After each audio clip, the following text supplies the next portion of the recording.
Eric dans sa bagnole. C'est évident, non ?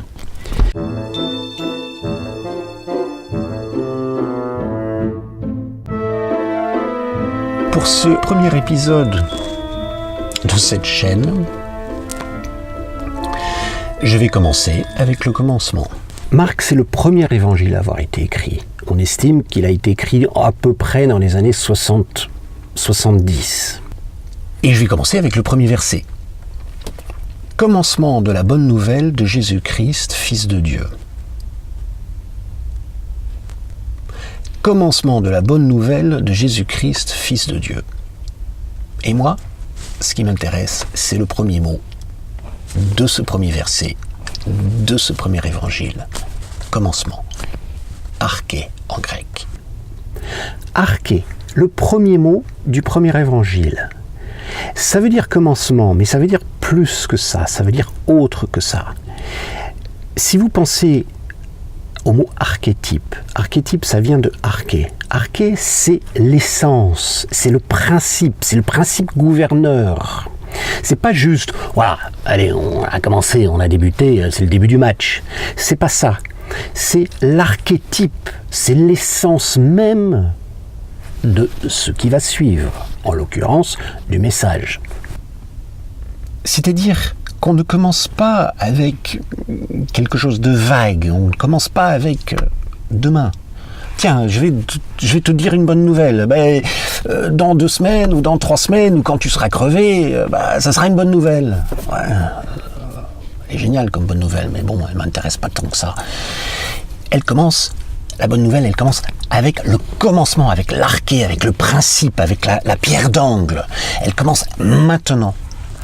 Et le Jésus de l'évangile de Marc, c'est un Jésus qui est maintenant, qui est dans l'essence de ce que nous vivons aujourd'hui à l'instant même. L'instant même, c'est toujours l'instant même. C'est ça le grand avantage. Alors, on l'affiche en l'air, on la gaspille, c'est une chose, mais on a du bol, ça revient tout le temps. Et l'objectif, c'est de vivre cet instant, ce principe de vérité qui se trouve depuis le début des temps et qui se trouve en nous, qui se trouve dans notre existence même. Et si Jésus a une particularité, c'est qu'il vit l'instant. Il vit chaque instant. Chaque instant est un nouvel instant. Chaque instant est l'arché. Je ne suis pas influencé par ce qui s'est passé avant. Je ne suis pas influencé, je ne reste pas sur ce qui m'est arrivé il y a 1 semaine. Je suis dans un instant nouveau, je suis un être nouveau, à tout moment. C'est ça la mort et la résurrection. C'est pas quelque chose de morbide. Ce n'est même pas quelque chose de vague. Ce n'est pas non plus quelque chose qui se soit déroulé il y a 2000 ans. Et puis après, ça a changé quelque chose. On ne sait pas exactement quoi. Non. La mort et la résurrection, c'est ce qui se passe continuellement. Ça se passe dans la nature, dans les rythmes de la nature, dans les cellules de notre corps, dans le printemps, l'été, l'automne, l'hiver, et aussi dans les morts et les naissances. Mais plus que ça, la mort et la résurrection, c'est la mort de l'instant qui vient de passer, et je l'ai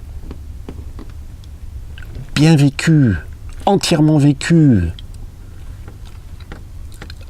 été présent à 100% ou non, j'étais totalement ailleurs, je me suis gouré, je me suis mal pris, j'ai pas été présent avec mon enfant, car j'avais la tête à mon bureau. Et la résurrection, c'est oui, mais je recommence. Toujours. Je ne peux pas m'agripper, m'accrocher au moment présent, car il passe tout le temps. Et tout moment est d'abord une mort, et puis une résurrection. Et je ne peux pas avoir la résurrection si je n'ai pas la mort. Donc on ne peut pas parler de la résurrection si on ne parle pas de la mort. On ne peut pas parler de la nouvelle vie que je commence à l'instant même si je ne laisse pas derrière moi ma vie passée. C'est ça la bonne nouvelle. Elle est au premier mot du premier évangile de Marc. Et voici la fin de cette première méditation. J'espère qu'elle vous aura plu. Si c'est le cas, eh bien, n'hésitez pas à mettre un pouce vers le haut, cela me fera toujours plaisir. N'hésitez pas non plus à vous abonner à ma chaîne, Eric dans sa bagnole. C'est un joli nom de chaîne. Et sinon, il ne me reste plus qu'à vous souhaiter un très beau nouvel instant. Au revoir.